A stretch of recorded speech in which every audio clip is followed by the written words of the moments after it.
राजकुमार ध्रुव को इस सब के बारे में कुछ भी पता नहीं था। वह अपनी प्रेमिका राजकुमारी मालविका के साथ बगीचे में घूम रहे थे। तभी एक सैनिक ने आकर उन्हें राजा के पास बुलाया। राजा ने ध्रुव को पूरी बात बताई और कहा कि उन्हें सूर्यास्त पर्वत पर जाना होगा। ध्रुव ने यह चुनौती स्वीकार कर ली। महाराज ने उन्हें एक विशेष तलवार दी और आर्षी ध्यानदेव ने एक अदृश्य ढाल। लेकिन जैसे ही ध्रुव महल से निकले, एक अदृश्य शक्ति ने उन पर हमला कर दिया। यह एक काली परछाई के रूप में आई और उसने ध्रुव को चारों ओर से घेर लिया। ध्रुव ने अपनी तलवार चलाई, लेकिन वह परछाई के आर पार चली गई। जब ध्रुव ने हार मान ली, तभी उनके मुकुट पर बना सूरज का चिन्ह चमक उठा। उस चमक से एक सुनहरी ढाल बनी, जिसने परछाई को पीछे धकेल दिया।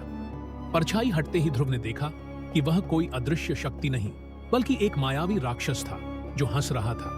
महल से यह सब देख रहे ऋषि ध्यानदेव ने राजा से कहा, यह मायावी राक्षस असुरों के राजा अंधकार का भेजा हुआ है। वह भी उसी शक्ति की तलाश में है। ध्रुव ने अपनी तलवार को मंत्रों से अभिमंत्रित किया। इस बार उनकी तलवार में एक नीली आभा चमक रही थी। उन्होंने पूरी शक्ति से राक्षस पर वार किया। जैसे ही तलवार ने राक्षस को छुआ, वह काली परछाई में बदल गया और गायब हो गया। आर्षी ने चेतावनी दी कि यह सिर्फ एक छोटी जीत है और अंधकार इतनी आसानी से हार नहीं मानेगा। मायावी राक्षस को हराने के बाद ध्रुव को एक अंधेरी गुफा का प्रवेश द्वार दिखा, जिसके अंदर से एक नीली रोशनी आ रही थी। गुफा के अंदर का रास्ता बहुत ही रहस्यमयी था। अंत में ध्रुव ने देखा कि एक विशाल चट्टान पर वही सूरज का चिन्ह बना है। तभी उस चट्टान के बीच से एक बेहद खूबसूरत अप्सरा प्रकट हुई। वह कोई और नहीं बल्कि सूर्यलोक की अप्सरा किरण थी।